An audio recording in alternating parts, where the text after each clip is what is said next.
Stop for a second.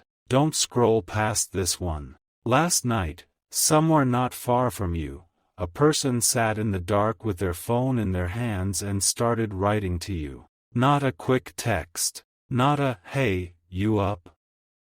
A letter. The kind of thing you only write when the words have been pressing against your ribs for too long and you finally just let them out. They wrote about the thing they never said. They wrote your name. They wrote the sentence that begins with, "I should have told you," and then they kept going, because once it started it wouldn't stop.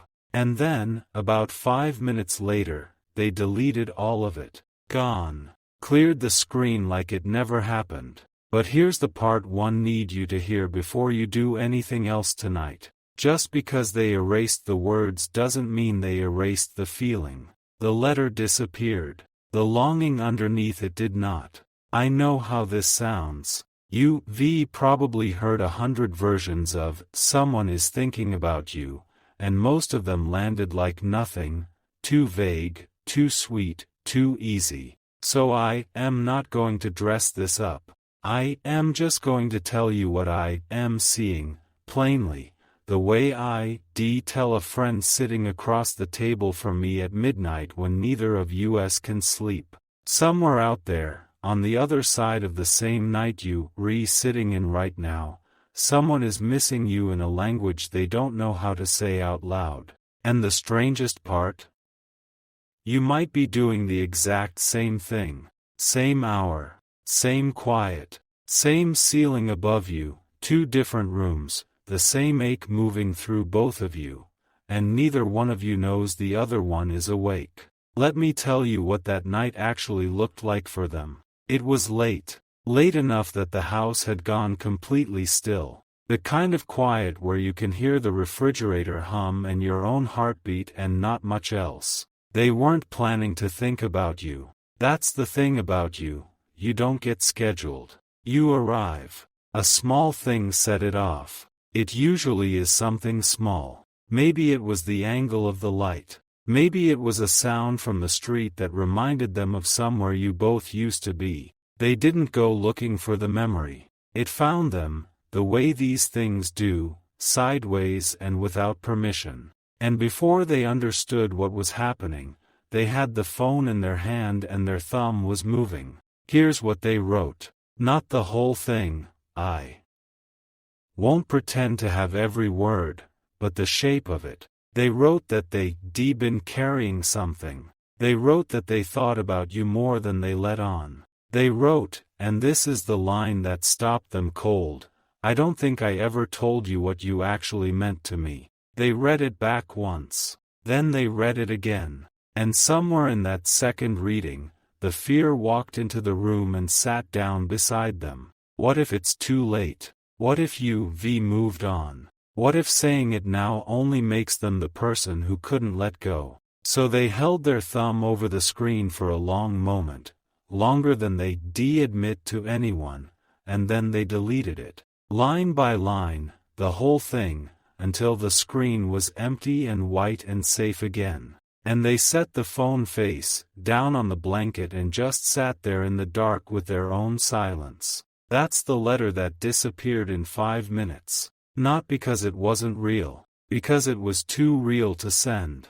If this is finding you at the right moment, comment, "I receive this love," like the video, and subscribe. There's more coming for you. Now stay with me, because what happened after they put the phone down is the part that matters most. They didn't fall asleep right away. People rarely do after a night like that. They lay there, and the quiet they'd been hiding behind started to feel less like protection and more like a room they'd locked themselves inside. And that's when the memories came. Not the big, dramatic ones. The small ones. The ones that ambush you precisely because they seem like nothing.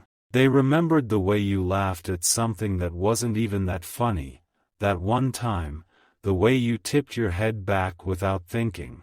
They remembered a sentence you said once, casually, that they never told you stayed with them. They remembered the specific sound of your voice saying their name when you weren't trying to mean anything by it. That's the cruel part about distance. It sharpens the ordinary stuff. The grand moments fade, but the way you stirred your coffee, the way you said, "Drive safe," the way you went quiet when you were thinking, those stay. Those don't leave. And one thought rose up out of all of it, sharp and unwelcome. Maybe I let go too quickly. It landed like a stone dropped into still water, and the rings of it spread out through everything. Because here's what they were realizing, lying.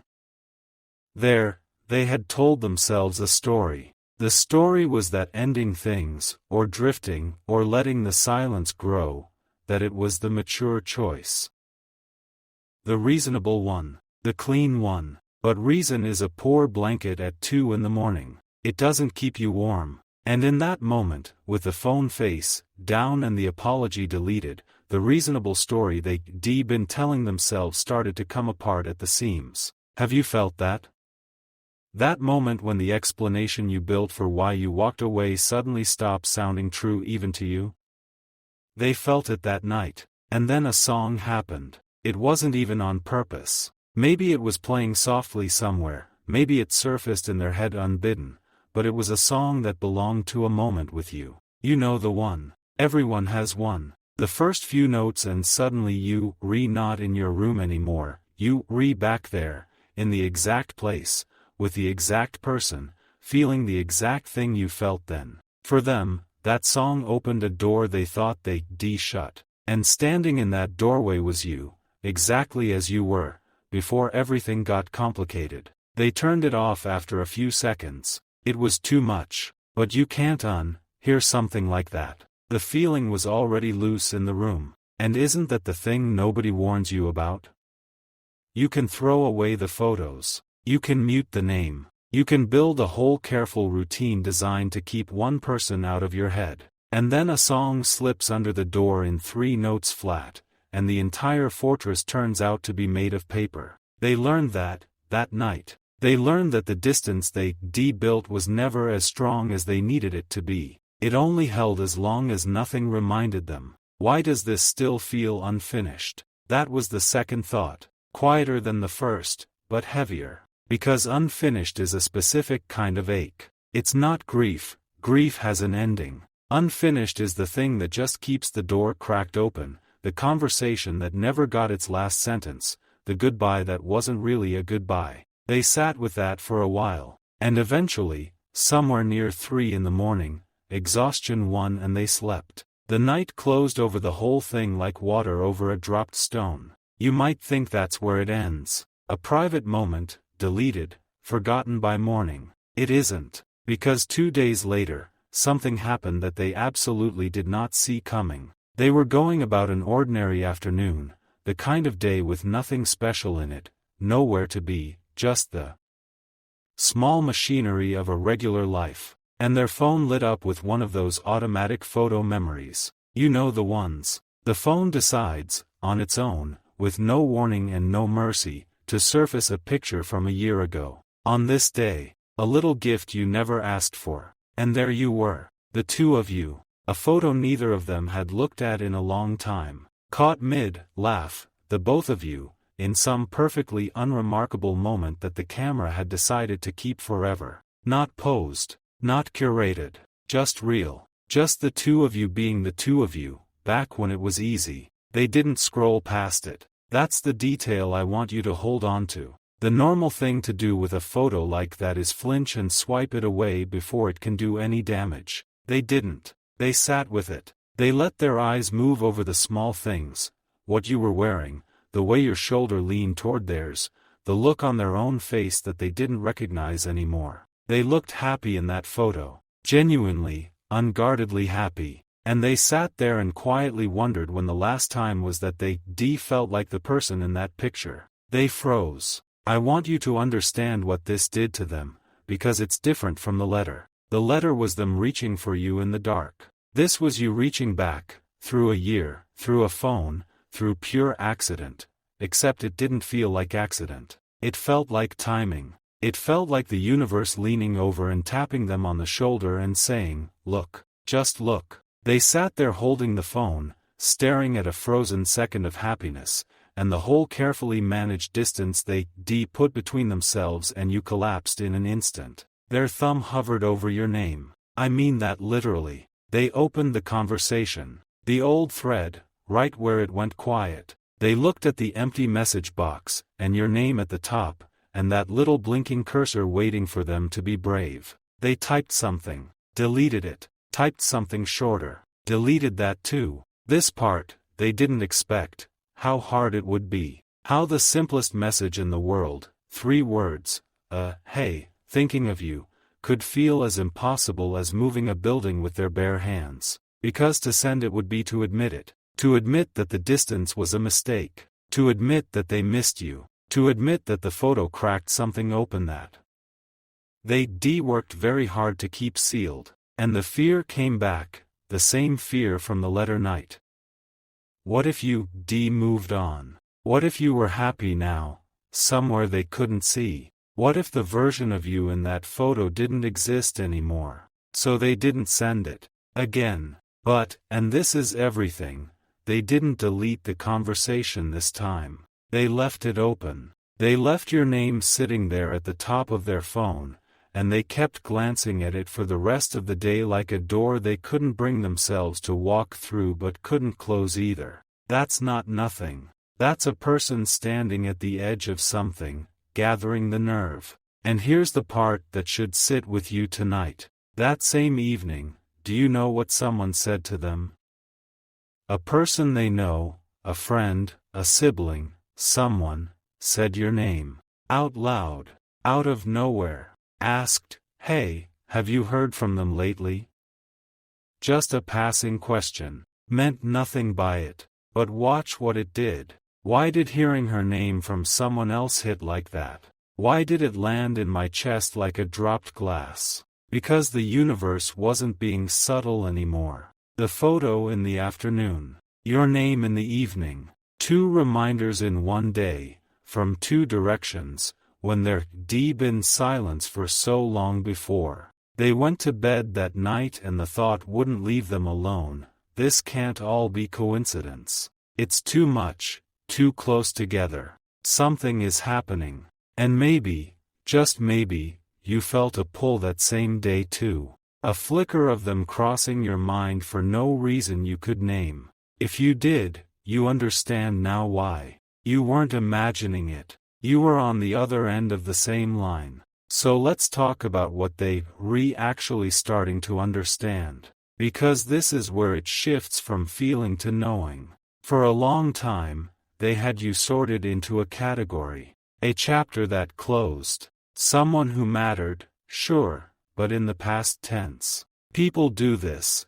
It's how we survive losing someone we weren't ready to lose. We file them. We put them on a shelf labeled before. And we tell ourselves the shelf is where they belong. But that letter, and that photo, and your name in someone else's mouth all in the span of 2 days, they pulled you right off the shelf. And in the light, in the present tense, they saw something they been refusing to see. You weren't a chapter. You were the part of the story that never got finished writing. And there's a difference between those 2 things that they only now feeling in their body instead of just understanding in their head. A chapter is something you can close and shelve and revisit when you feeling nostalgic. But an unfinished story doesn't sit quietly on a shelf. It keeps tugging at the writer. It shows up in the margins of other pages. It refuses to let the book feel done. That's what you become to them, not a memory they could visit, but a sentence left hanging, mid-thought, waiting for its ending. And you can't shelve a sentence that isn't finished. It follows you around. They realized they misunderstood something fundamental. They thought the quiet meant the feeling was gone. They taken the absence of contact as the absence of love. But that's backwards. The contact stopped precisely because the feeling was too big to handle casually. You don't go quiet around someone who doesn't matter. You go quiet around the one who matters so much that a normal conversation feels dangerous. And there's regret in this. I won't pretend there isn't. But it's not the drowning kind.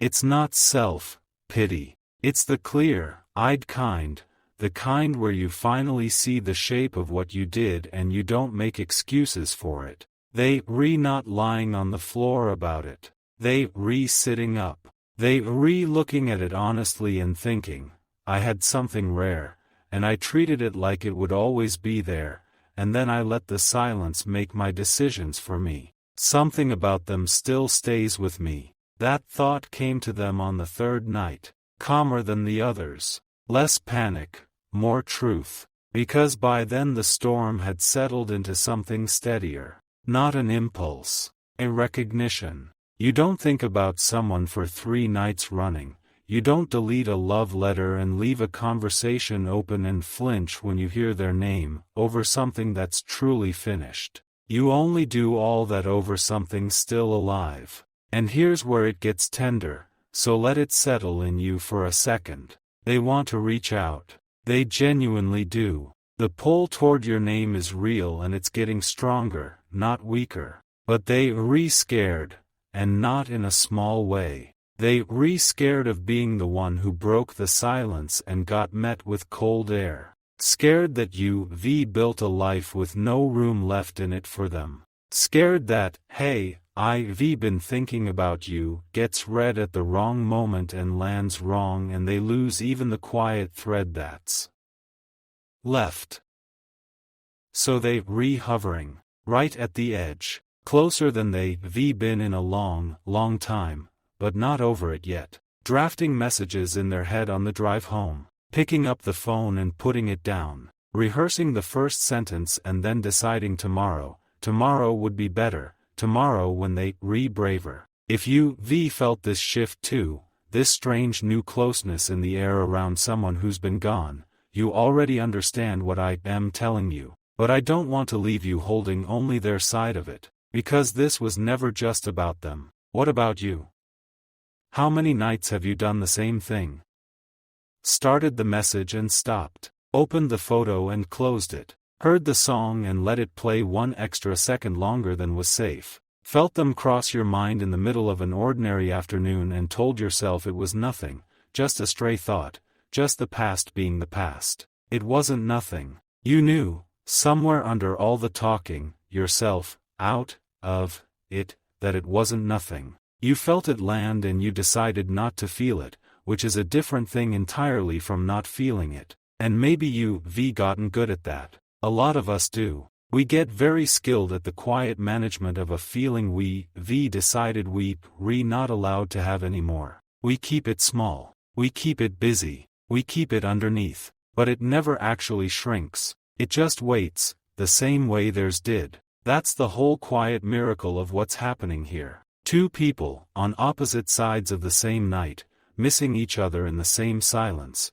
And each one convinced they the only one still feeling it. Each one protecting the other from a longing the other one shares. Both of you standing at your own edge, waiting for the other to be brave first. You don't need to force this. You really don't. You don't have to send the message tonight. You don't have to fix it all by morning. Some things move on their own timing, and this is one of them. But I'd be lying if I told you the air around this wasn't changing. Because here's what's true. They didn't reach out, yet. They deleted the letter, they swallowed the message, they kept the apology to themselves. On the surface, nothing happened. 2 ordinary days, 2 quiet nights. But underneath, everything moved. A person who had filed you away took you back out. A person who told themselves the silence was wisdom started to hear it for what it really was, fear dressed up as peace. A person who thought of you in the past tense caught themselves,